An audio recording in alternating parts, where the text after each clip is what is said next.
Twilight Timmy, he gets back in his, let's call this the real debut, right? The first one was just a quick shot up a weight class at lightweight, fighting a monster of a fighter right there, who he lost a split decision to. But now you get the debut versus Lucas Almeida right here. And I actually think this is almost a tailor-made matchup right here, AJ.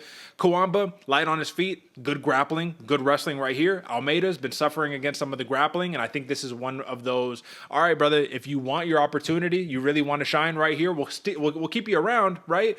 But the problem is we're going to give you unfavorable matchups. And if you look at the last 5 fights or so, 2 and 3 in the last 5, you got to prove it right now. This is a back against the wall type situation. So let's speak on the Almeida camp first before we jump into just kind of the overall matchup. You open up as a plus 145 dog. You're a nasty kickboxer, but you are having a little bit of a hard time keeping the fight on the feet. What's the path to victory for Lucas Almeida here?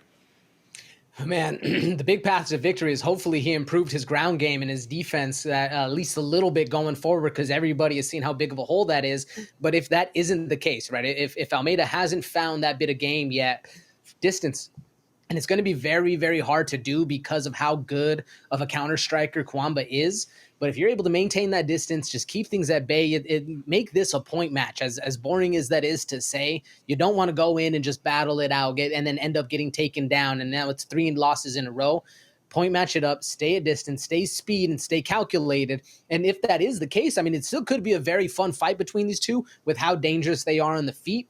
But, man, I'm saying if you're Almeida, speed all day long. Do you see any other outcome that Almeida could do to kind of get this advantage in this fight? Yeah, man, I think you got to work behind a jab if you can. Just keep popping that jab out there and give him something to think about. It's all the classic time old, tales or whatever. I'm sorry, I'm blanking on the verbiage. Uppercuts down the middle, knees, all the little stuff that says, don't shoot on me, because if you do, there's going to be real issues here. The problem is I really like Timmy Cuamba's footwork. I really, really like his footwork. This dude is agile, very light on his feet, and I don't think he's going to try to force a takedown. I think he will strike with Almeida to start. So that's where you have to be careful, and let's start assessing minus 175 at open. If I'm taking a look at the current line right now, another small shift, minus 195 for Cuamba, plus 165 for Almeida. So definitely money is being thrown Cuamba's way. And I think rightfully so, man. I really thought on that first fight, right? We were giving him nothing but high praises, but we were saying you're up a weight class, short notice, not the best look. He lost the fight.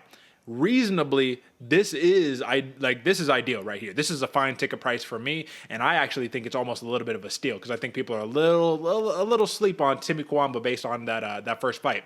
So when we're talking about getting the fight to the ground right here, one thing that Cuamba does really, really well is he starts setting up his attacks, like his submission attacks, as he's transitioning from position to position, right? So it's not like, all right, I'm going to get into your guard, I'm going to fucking break your guard, go into half guard, transition over. It's like as he's transitioning to that half guard, he's got his arm around your neck so that when he takes your back, he could just choke you out.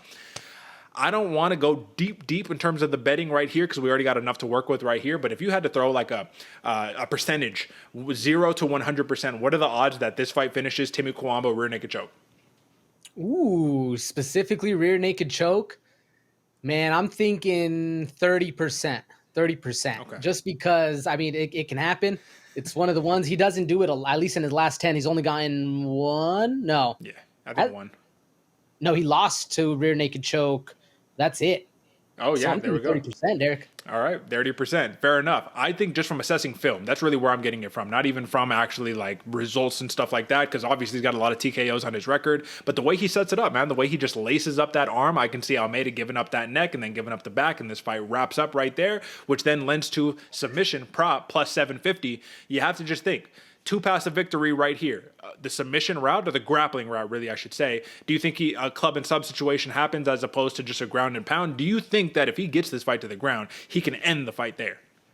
I do. I do think Cuamba can end the fight if he gets this to the ground, especially if Almeida is still worried about all the ground lacking or the inefficiencies he has in his ground game. But then, like you said, club and sub, or just beat him up until the ref comes in and stops it. Both of those seem like a very outcome if you're a Cuamba bettor. And let's not forget, man, because I think that a lot of people, they kind of discredit Almeida a little bit. This dude came in with a lot of hype, man. This dude is nasty. If you look at the repertoire right here, he's got a ton of submissions on his record too, bro. He's got rear naked chokes. He's got arm triangle chokes, all the good stuff, man. A ton of knockouts, guillotine chokes. the man is good, bro. Like, we're not sitting here saying like, oh, he gets to the ground, the fight is over. I just think that Timmy Cuamba, look at the man's back. The man is built to be a wrestler. He's a Vegas guy right here. Trains with a couple of my buddies. All I'm saying is that you get this man, you get him in his weight class right here. I think he's going to show up and show out. I will just kind of wrap up things right here with the props. If this fight goes to a finish, which is very, very likely to do so, man, then we need to go ahead and start thinking about these overs, these unders, all the different, kind of props that we could play with. The over on this one, it's actually, 2.5 rounds is where it's set at. The under is the favorite, AJ. Minus 140 for the under, plus 110 for the over. So my question is minus 140 a ticket price you're willing to pay for an under on this one? It is, Derek. It is minus 140. I like that because it's more than, especially what you said, 2.5. 2.5, yeah. 2.5. Yeah, that's more than half the fight, man. That's a lot of time for these finishers to get going.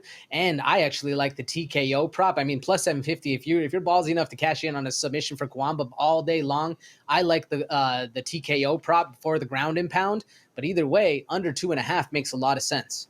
It's tough right here. This is one for me in particular where I've really tried to just kind of play around with what do I think is a certain lock right here? And this one is still hard to tell, bro. It just depends on what Almeida's willing to put out and if Cuamba can feel comfortable in that like true debut type role right here. So I like Timmy Cuamba just as a pure money line pick, minus 195. Let me take a look. Yeah, minus 195 is the current line right there. So again, I'm good with that one. I wouldn't officially place a bet anywhere else particularly, but yeah, let's go ahead and let's keep it rolling. Timmy Cuamba, that is the play right there.